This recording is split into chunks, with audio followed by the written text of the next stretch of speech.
Hello. Since the breakup of the Police 12 years ago, its lead singer and bass guitarist Sting has developed into one of pop's most thoughtful and literate songwriters, adopting an eclectic range of styles from Latin American music to jazz, while remaining one of the best-selling artists in the world.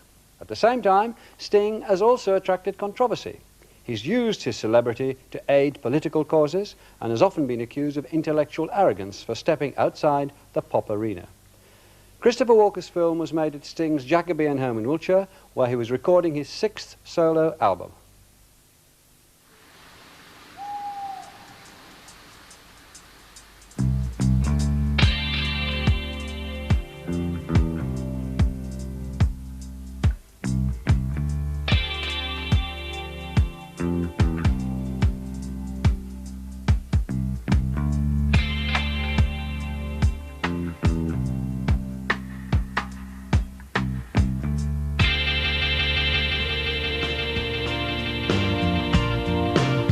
Well, my doctors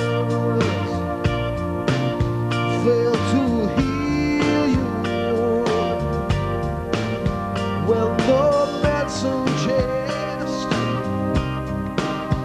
make you well. Well, no counsel leads to comfort.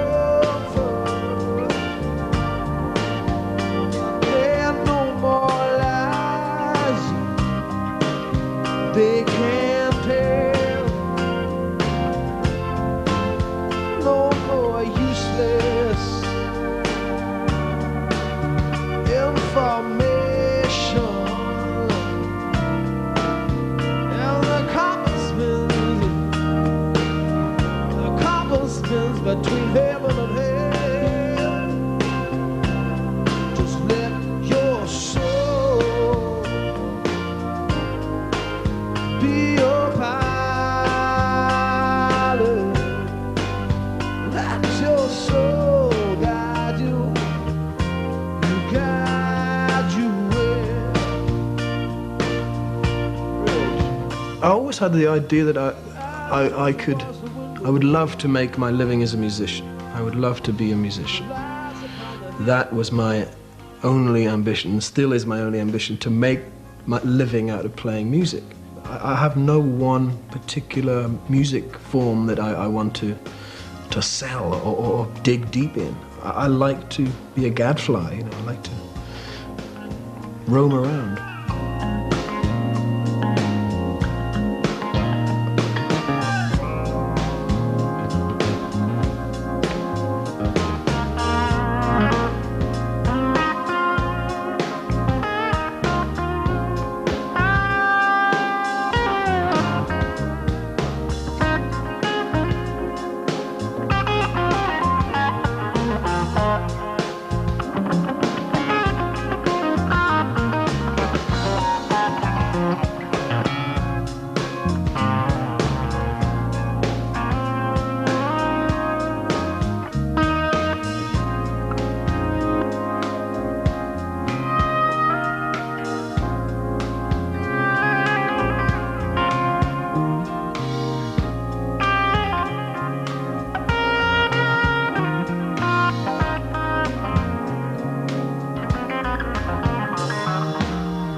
Do you work on the basis that you can say what you like in a pop song as if you're writing short stories or plays or even novels, whatever it is?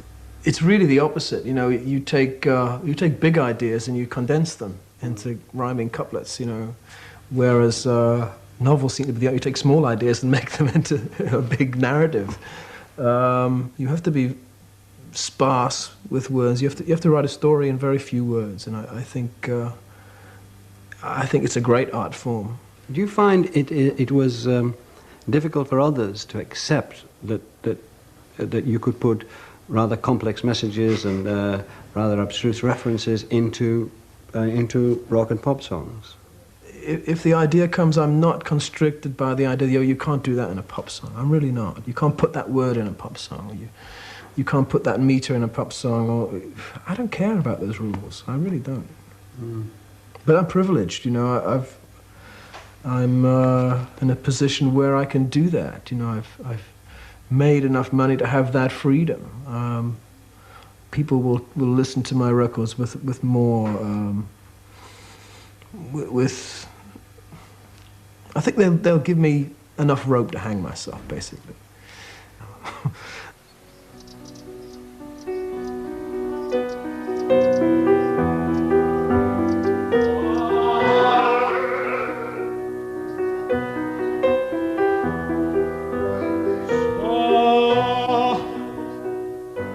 I was never in the school choir because I considered singing to be something that was a bit sissy. And yet, you know, when the school sang, I had this very sweet voice. I looked up at the star to try and find an answer in my life. I chose a star for me, I chose a star for him. Chose 2 stars for my kids and 1 star for my wife. Something made me smile, something seemed to ease the pain, something about the universe and how it's all connected.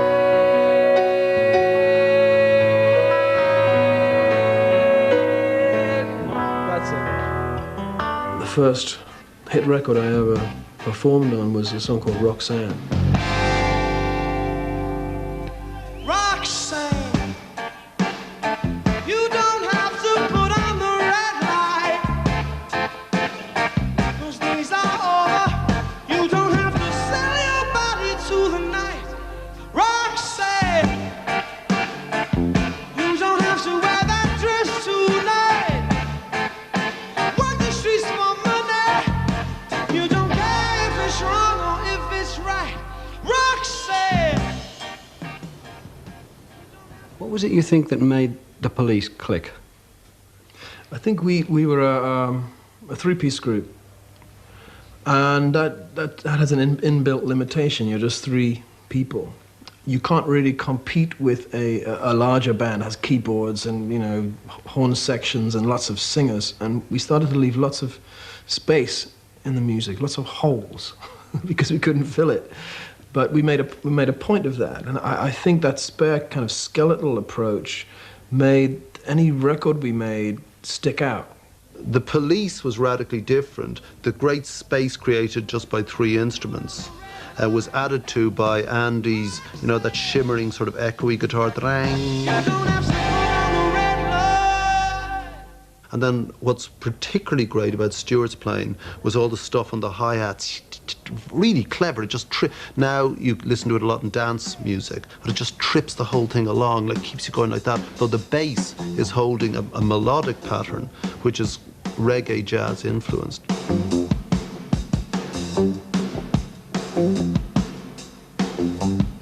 And then this voice, this fantastic voice, and there weren't great voices at that period. You know my mind is made up, so put away your makeup, yeah. I told you once, I won't tell you again. I won't share you with another boy. Roxanne, you don't have to put on the red light. Roxanne, you don't have to put on the red light. Come on, Roxanne,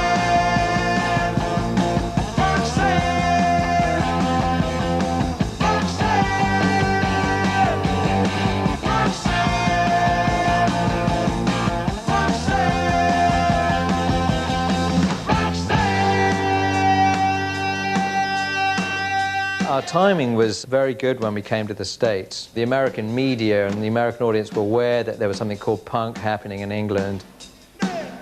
We had this great song, Roxanne. We were all pretty articulate. We were able to give very good interviews and talk about punk and new wave music, and then we had the performance to back it up. Punk happened, the Sex Pistols and the Clash, and they seemed to be knocking the doors in, so that was, we flew the flag of punk to get in through the door, and then we became ourselves.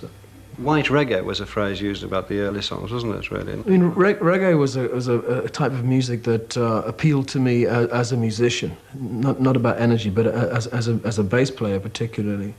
I was fascinated by Bob Marley and his voice and his songwriting abilities, and ended up emulating them because reggae was the sort of musical end of the punk thing.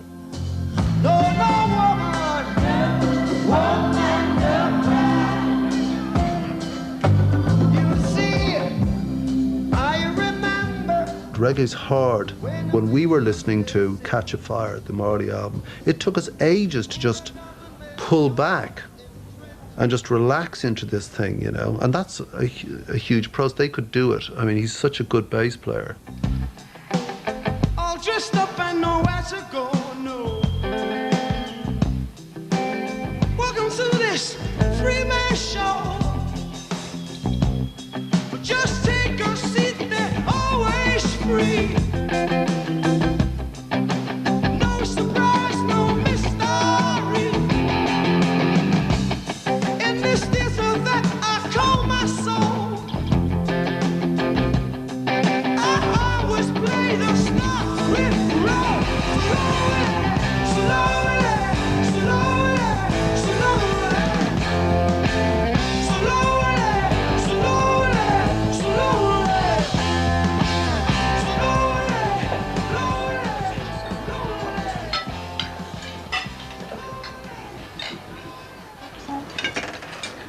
Please.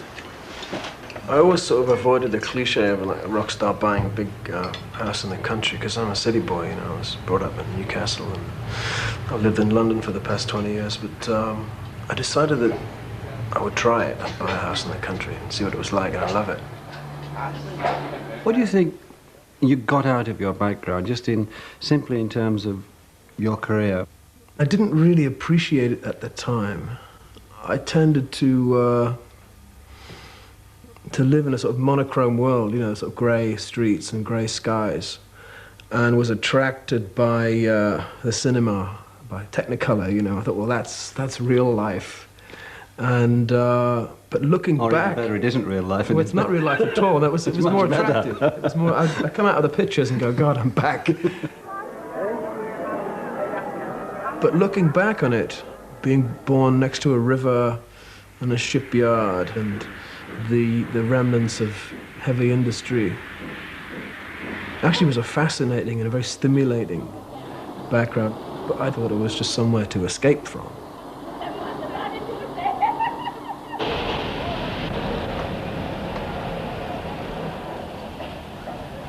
I always think about a symbol for my life being the shipyard I lived next to, of these giant ships they would build, which would be built for, 18 months, and then they'd launch them into the river and then out to sea, never to come back. I always thought that was an image for my life, I'm building myself up here, then I'm going to get launched and I'm going to be out into the world, My father was an engineer, an engineer's fitter, and he worked in the yards. My grandfather was a shipwright. There was this tradition of work. I never aspired to this. I wanted to read books. What made you want to be a school teacher? Basically, the holidays seemed and the hours seemed, when I was a teacher, when I was a student teacher, I was a musician. I was playing every night in clubs and pubs. And so I needed a job that wasn't too physically taxing. And that's what I thought teaching was an easy job, and I realized very quickly it wasn't. But the hours were good. I was playing every night, turning up for school the next day. And what was hard about it? It was the first experience, really, of performing in public. Standing up in front of a class and actually performing. I mean, what I learned was that there's no such thing as teaching. What happens in a classroom is learning, and you're basically there to encourage that that phenomena. And I found the best way to do that was to entertain the children. Whether they learned anything, I do not know, but I definitely could entertain them.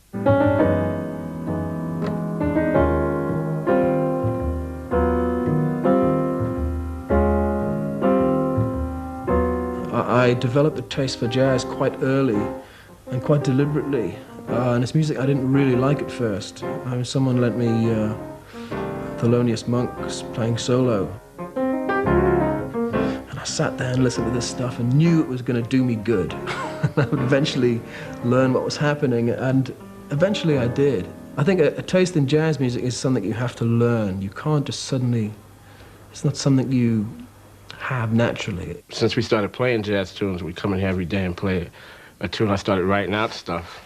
And play Keith Jarrett tunes and McCoy Tyner tunes.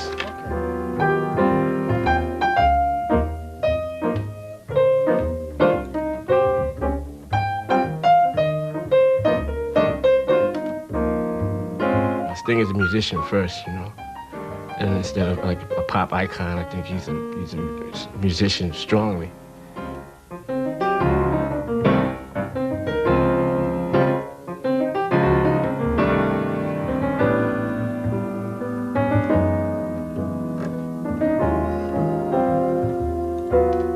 I said when we go on the road, we have to get a gig in a little smoky club, just me and him playing jazz tunes. So we're getting our repertoire together.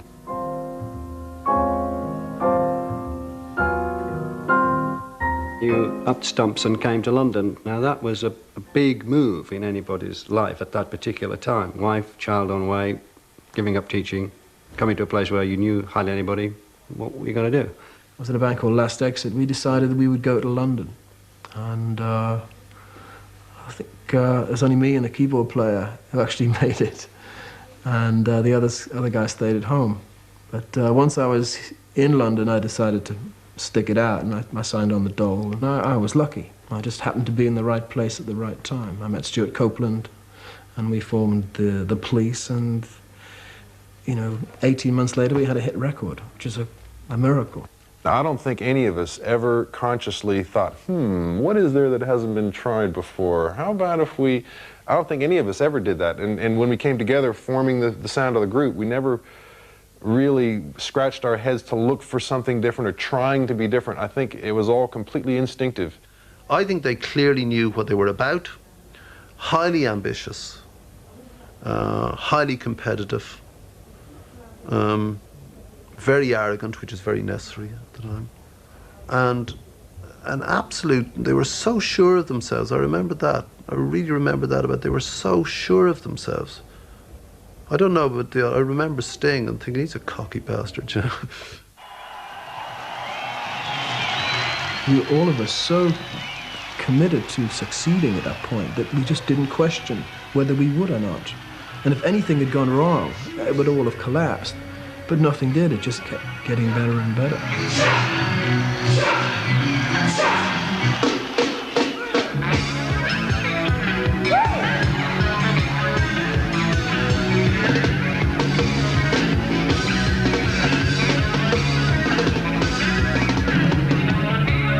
Just a castaway, an island lost at sea. Another lonely day with no one here but me. More loneliness than any man could bear. Rescue me before I fall into despair. I'll send that SOS to the world. I'll send that SOS to the world. I hope that someone gets mine. I hope that someone gets mine. I hope that someone gets mine. Message in the bottle. A few years later, it was several 100,000 people at concerts. It was 11 million records. Did that give you a sort of sense of vertigo? I mean, how do you cope with that? Well, I did cope with it. I mean, I'm still alive. And I think it's partly a function of being 26.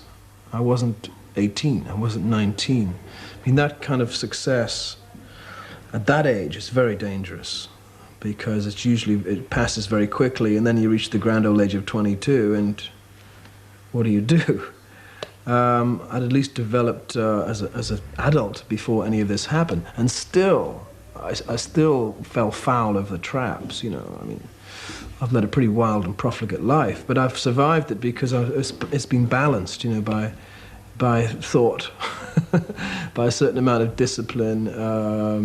I mean, did you feel threatened by the success at some stages? Because it, Well, I mean, must be an overwhelming feeling of sort of power and just being knocked off your feet. I know that the most successful period of my life was probably in the early 80s. It was also the most unhappy period of my life. I had gallons and gallons of money and success and adulation.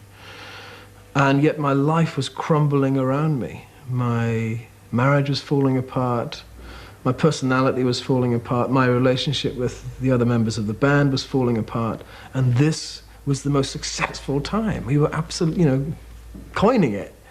And it's a terrible paradox, This is what we've been working for years and years. Now we have it, and it means absolutely nothing.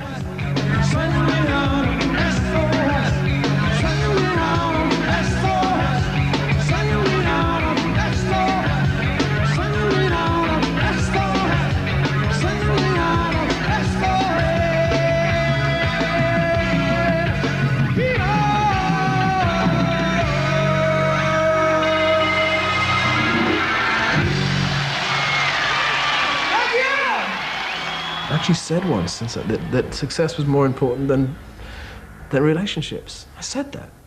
I think I believed it. I don't anymore. I really don't. I mean, it's full of fear, isn't it, I would guess? There's a lot of fear, though. Yeah, you're frightened that it will end. Even though you're not having such a great time after all. You don't want it to end. And, all of the crutches are there waiting for you, drugs and alcohol and women and everything else, I'm just glad. I'm glad to have lived that life. I'm glad to have survived it. As the nurturing environment of the group began to dissolve, and a lot of the aggression began to rise, that it became more competitive, and other things other than the quality of the material began to raise their, rear its ugly head. Bands tend to be young men, a gang. And I found myself, the older I got, less and less willing to be a member of the gang, and the songs I wrote reflected it less and less. Stuart and I both wrote songs about as it went on. I thought I wrote some very good pop songs, but Sting wasn't really up for singing other people's material. I found a terrific strain to be wanting to write in a certain way, with a certain freedom, and yet having to deal with this group consciousness. The best songs I've written are the most difficult to write, and they're the songs that, in a veiled way, will reveal something of myself that I would normally hide, normally try and mask. And I'm talking about vulnerability, fear, weakness. It's not something I project normally in a normal life. And yet it's part of my personality, obviously. And the best songs reveal that. And they're the most difficult to write. Technically, they're most difficult to write emotionally. But they're probably the songs I'm most proud of.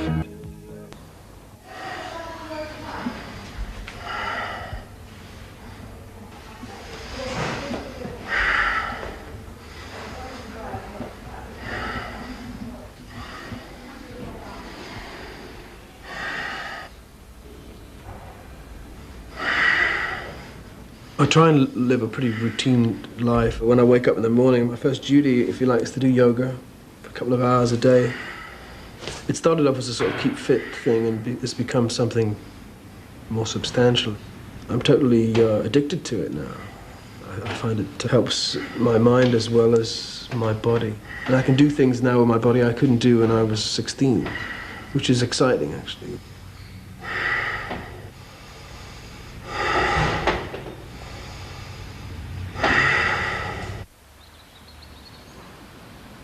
Moving to the country was a major step for me. And now I'm perfectly happy just wandering around the woods all day. I spent a lot of my life totally ignorant of nature. I lived in a city, I didn't really see trees or flowers. And quite late in my life I came to realize how important they are to me.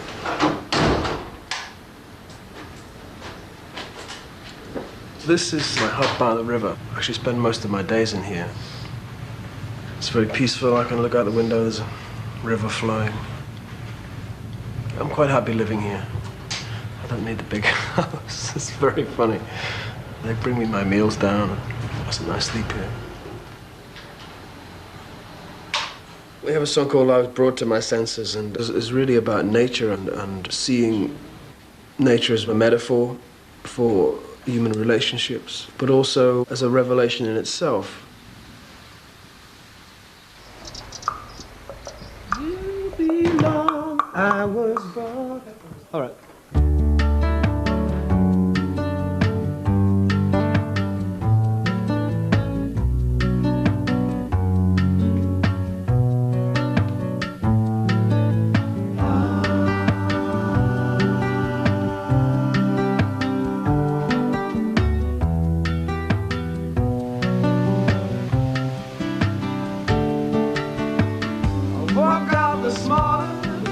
Like a veil had been removed from before my eyes. The first time I saw the work of heaven in the line where the mountains being married to the sky.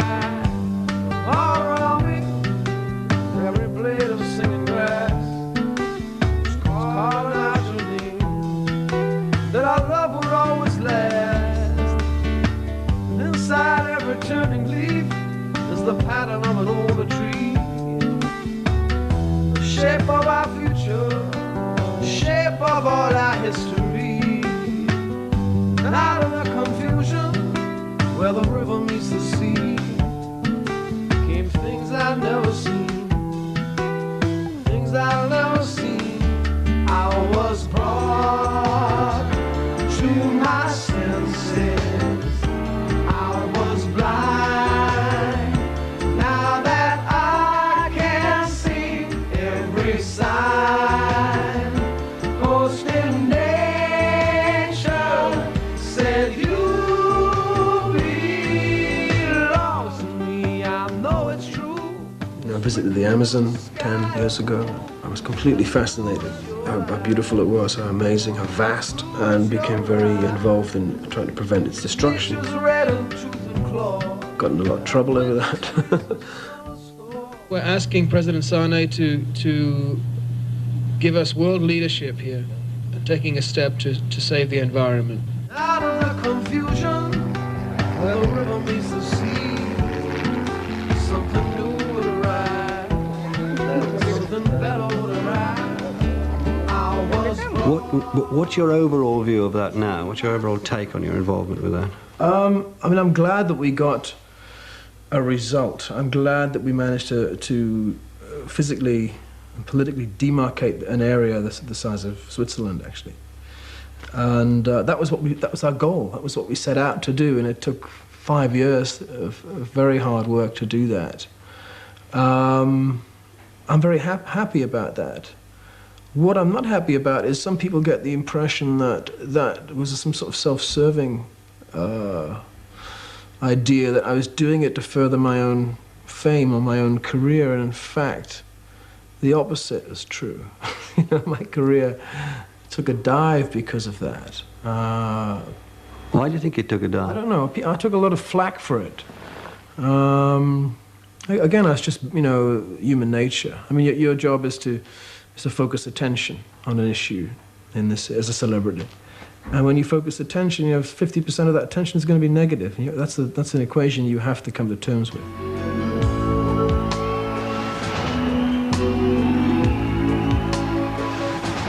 We did a tour years ago with Bruce Springsteen and Peter Gabriel for Amnesty.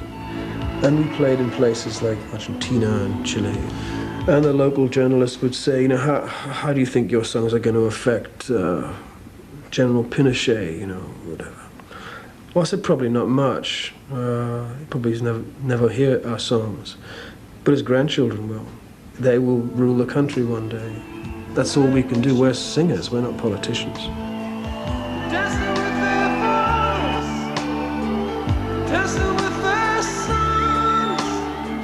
Yeah, I've been called pretentious a lot. I get asked to represent ideas as a celebrity, you know, and say, add your name to this or appear here. But I'm fairly selective about what I do now. Otherwise people think, oh, this thing on a soapbox again, you know, it's boring. find the grace. One day we'll sing our freedom. One day we'll laugh in our joy. And we'll die. It's like the dumb blonde syndrome. Marilyn Monroe was not allowed to have brains, and that continues to this day. No blonde, pretty girl is allowed to have brains. Well, if you can extrapolate that to a blonde, pretty pop star. Rock stars and footballers are supposed to be idiot savants, you know. We're not supposed to have read Proust. Sting's thing about the overt pursuit of the intellectual, you know, books, and being very influenced by those books, whether momentarily or whatever. He seems to digest what that thing has, take what he needs from it and spit the rest out, and then wrap it up in a song and move on. He deals the cards as a meditation, and those he plays never suspect. He doesn't play. It's very hard to write something that's entirely original. I would say it's virtually impossible.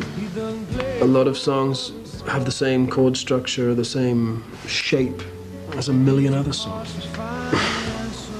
Check. Not nice. I've got chest pains. Is that the phone for me? It's the Samaritans. What? The hidden law of a probable outcome. The numbers lead a dance. That was a practice game. Yeah, well, you need more of those. Whether or not you like my music, and it's not a given. What comes through me is me. It's very much me, and it sounds like me and nobody else. Even though I'm using old established forms, you know, I'm using a major chord followed by a relative minor. It's been used 100 million times, and yet, just by doing it yourself, singing it, using your words, you produce something that is original. Actually looks like it's Elvis. Elvis? Yeah. I just heard that these guys play with Elvis Presley, you know, I'm a bit freaked out now.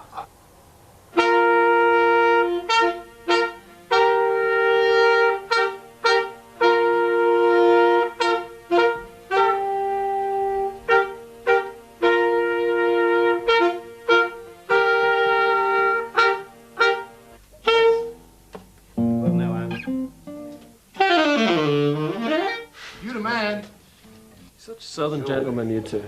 You sound southern sometimes, Tank. Really? You say some things that sound just like you from Tennessee. Never heard that before. South London. Maybe. South London.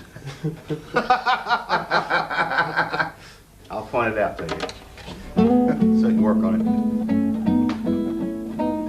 it. Those two guys played on all those records. They played on Soul Man. They played on Knock on Wood. They played on Hold On, I'm Coming. They played on Dock of the Bay. They played with Elvis Presley. You know, that's the sound you have in your head when you think of Stax, when you think of soul music.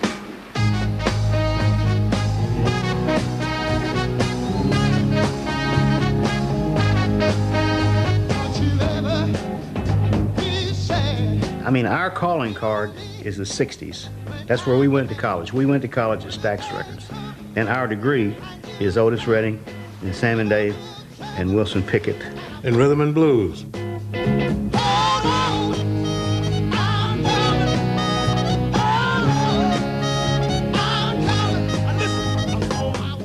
I just thought it was an authentic quote from that era. So, okay, let's take this out of that historical era and see what happens. 1, 2. Hung My Head is in 9/8 time, and it's not a normal time signature for anyone. The Memphis Horns haven't played in it before, so it was quite difficult to get them to feel the rhythm.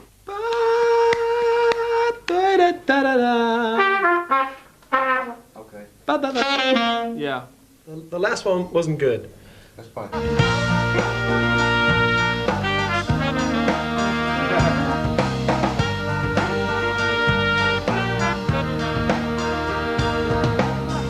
Yeah, I'll just do them all again. No, the G to the F is on the 8th and the 9th beat of the bar, so it's ba da da ba da da.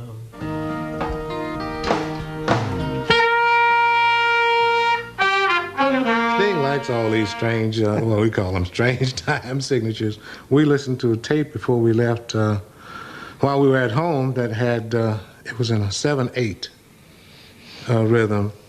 Then we got over here, I was prepared for 7/8, and Sting says, all right, how about 9/8? 5, 6, 7, 8, 9.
To be a bass player and be a singer and be a band leader is a very happy accident. The band is top and bottom by me. I'm controlling the whole thing. And within that, the band can paint their own colors, but I'm very much dictating the harmony and the top line. Also, you control the dynamic. The drummer can flail away, but without the bass underpinning him or complementing him, it doesn't work.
I enjoy playing the bass.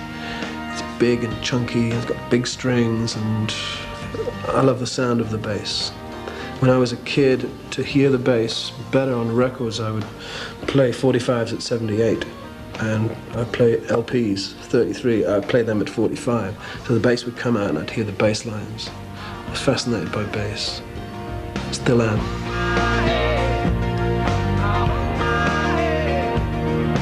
I mean, they're pretty ugly, my hands. They're made for playing the bass or punching people. It's better to play the bass.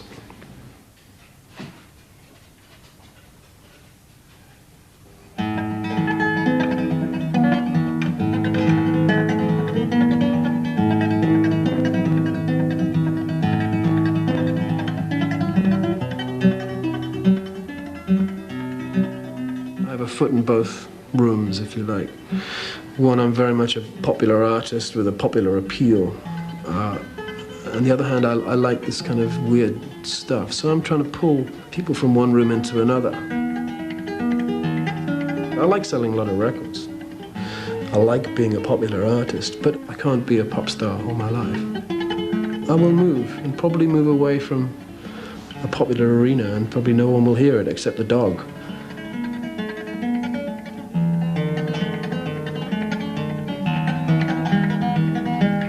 I'm in my 40s now. My generation doesn't really listen to pop music that much.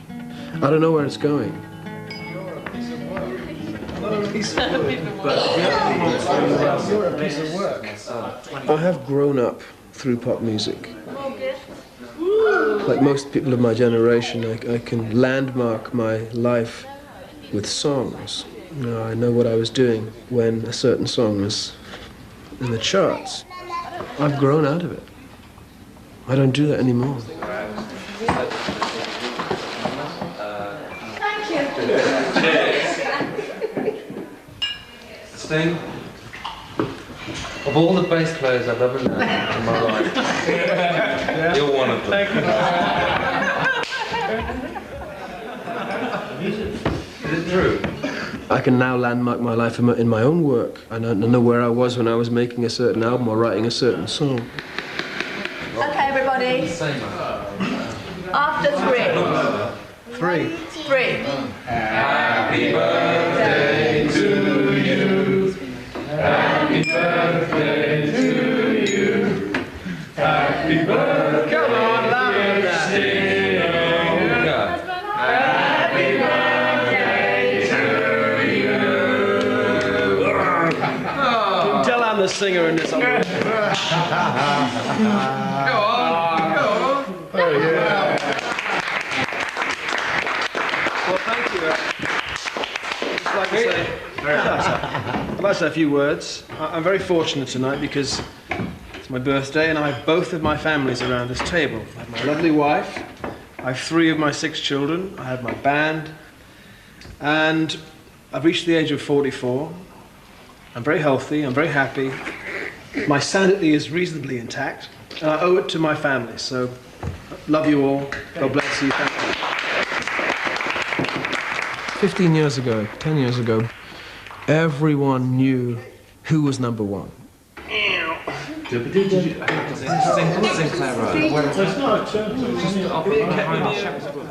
I have no idea who's number 1 at the moment. I don't care. And most people in the country don't care either. It's sad. We seem to have lost one of the things that was very cohesive about our society, you know. It's just too disparate. And I think the same is true in television, you know. I think I've said this before, but every Wednesday night, the whole country watched the Wednesday play and discussed it the next week, all next week, or they watched Armchair Theatre. Because we had, you know, basically one channel, and that was a very cohesive force.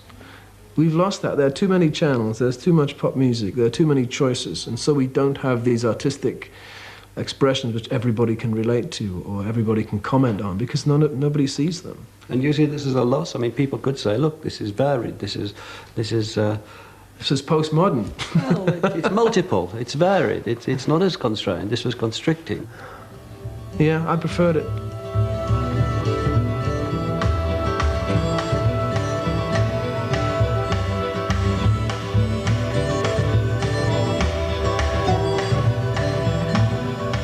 When I was in my 20s, I was very confident and very sure about what I was doing.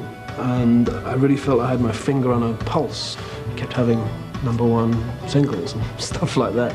I don't have that anymore.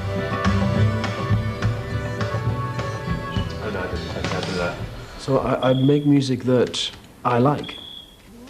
I'm running out of handshakes now. How you doing? Good to see you. Welcome. Thanks for coming. Yeah. See you. We've set them out. Then let's go from and the distance seems so strange to me now. In the dark, were we coming for that real long part? Be myself. Okay. 1, 2, 3. Let your pain 1, 2, 3. be my sorrow. 1, 2, 3. Let your tears. Hey, give me the ah. Ah. Beautiful. So don't forget the let your pain. What is it? What's the lyric on the second chorus? I'm confused. Pain be my sorrow. Yeah, be my sorrow, my. Let your. Just be the colored children that you are.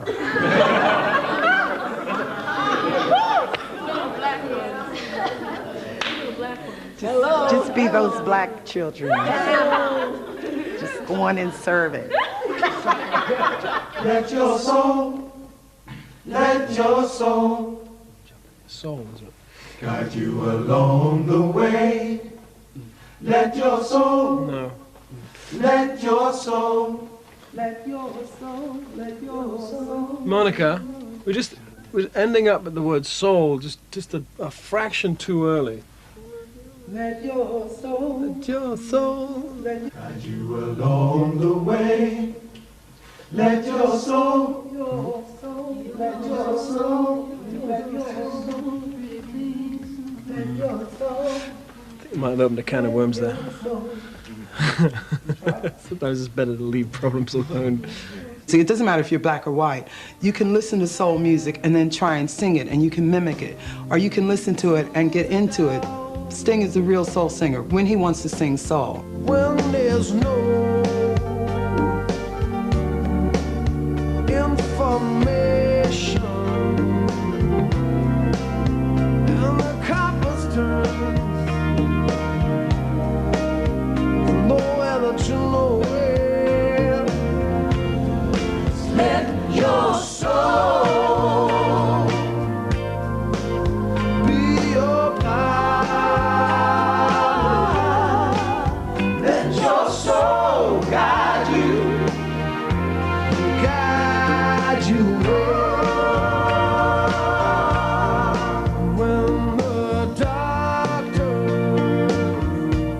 Sting is a paradoxical person. What makes him more relaxed now is that he recognizes the paradoxes. He still does his hair, but will laugh about it. He still does his yoga. He still twats on about tantric sex, you know, and you know, stuff like that. I mean, but like now he sees the joke, you know. Your eyes turn towards the window, the lights upon the hill. The distance seems so strange to you now. The dark room seems so still. Let your pain be my sorrow. Let your tears, my tears fall. Let your courage be my motto. That the north you find will be true. When there's no information and the compass turns from nowhere that you know where. Just let your soul be your pearl. Let your soul guide you. Let your soul guide you. Let your soul guide you. Let your soul guide you along the way. I don't know. I think people have get a very sort of tabloid impression of someone's life. You know, if I look through the tabloids of reports of my life for the past 20 years, there's this mythological character which I don't actually recognize. Who's that character that you don't recognize? He's a guy who's called Sting, but he's not really me. He does things and has done things which I haven't done, you know. But in that sense, do you think you've managed to guard an essential privacy, despite all that? I think so. I think so. I mean, I don't mind what's said about me in the papers. I really don't. No. No, I don't. I don't care.